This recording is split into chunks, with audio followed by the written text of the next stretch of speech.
Here is the rouge part, the ruffle part. I've gone ahead to turn it around. Remember that I said I was going to iron a light interfacing on it.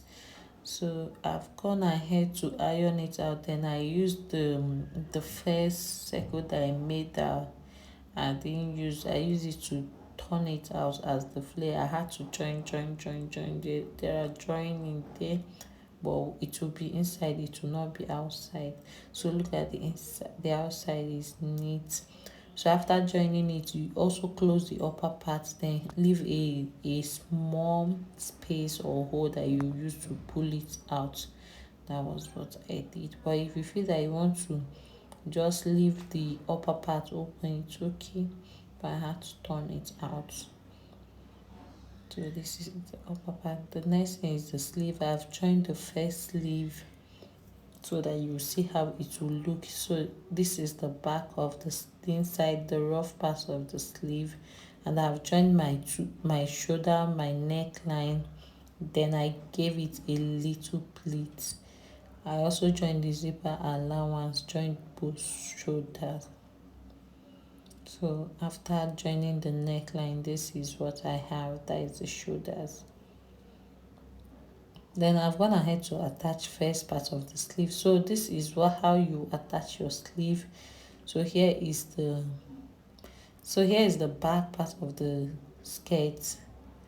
I've joined the zipper allowance, and here is the second sleeve. I had to join it because it wasn't enough. I had to join to have a joining which will not be really obvious. So here is how you enjoying it. Go down by 13 inches, which is 8 inches from down. You make a line, then you bring the flare part, that is the big part of your flare. You gather it round, you gather it on that 13 inches line. So the radius, you attach it to the shoulder part of the sleeve. You use the back of your sleeve to gather it. Like this is what I have, and this is what I'm showing.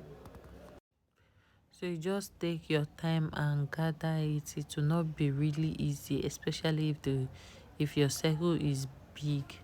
So just take your time. So after gathering it, you just sew it on the floor. You don't need to turn that side. Um, that is just it.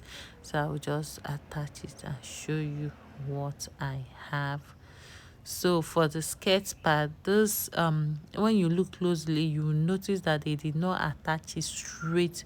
They did not attach it to the sideline. So I came out by 2 inches.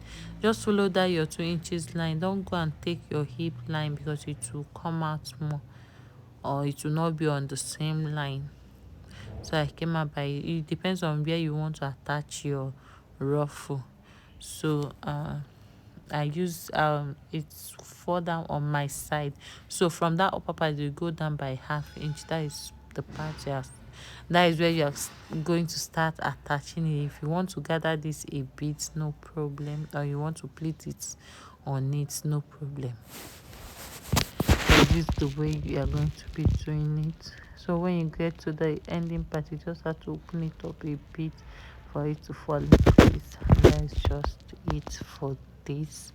I'll attach it and bring it back.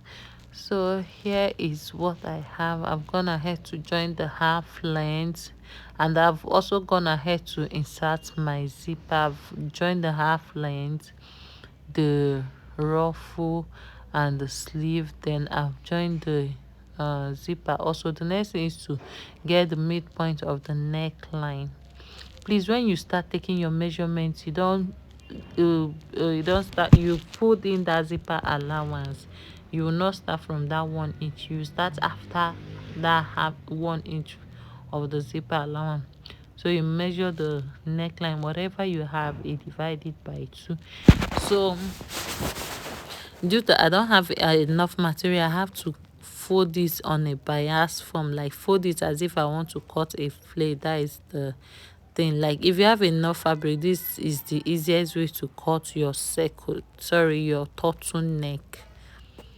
So I went down by 13 inches due to my fabric is not enough. So whatever I have, I will measure down my neckline there, then I'll cut out the neck. The radius, I use 13 inches for the radius because it is not enough just to get 9.5. Then for the wide neck, for the length, I use 2 inches. You can use 3 inches. I don't have enough fabric, that's why I managed to cut it. So just the radius should be 9.5 inches.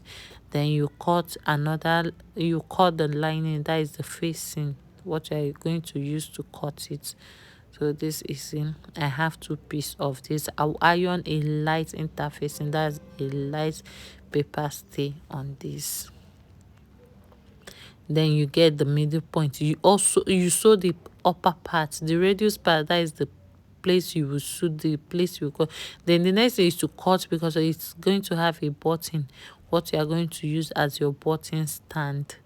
So you close it up, top stitch on the lining, then you fold your 1 inch, that is the button stand. From there you go down by 1 inch, you put it inside. Sorry, that just go down by 1 inch from that neck, from the joining, so that you get a straight place to place your button case.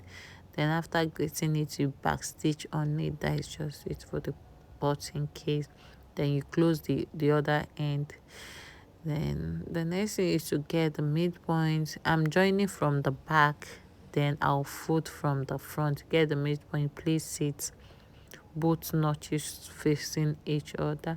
Then come here, cover your zipper, use this, sew on this. I'm sewing with just sew on this. Then after sewing, you close it up from the front. So this is just it. I've gone ahead to to sew it close. Sorry, I didn't place my camera very well, so you'll not really see this.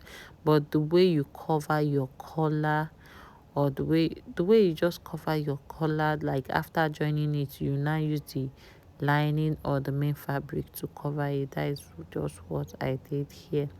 So after everything, you just close it up, then zip it up. This is what I have. Place your button. So I'll place it on the mannequin. It was not really easy, like this is super small for the mannequin. I had to just force it in. I just have to force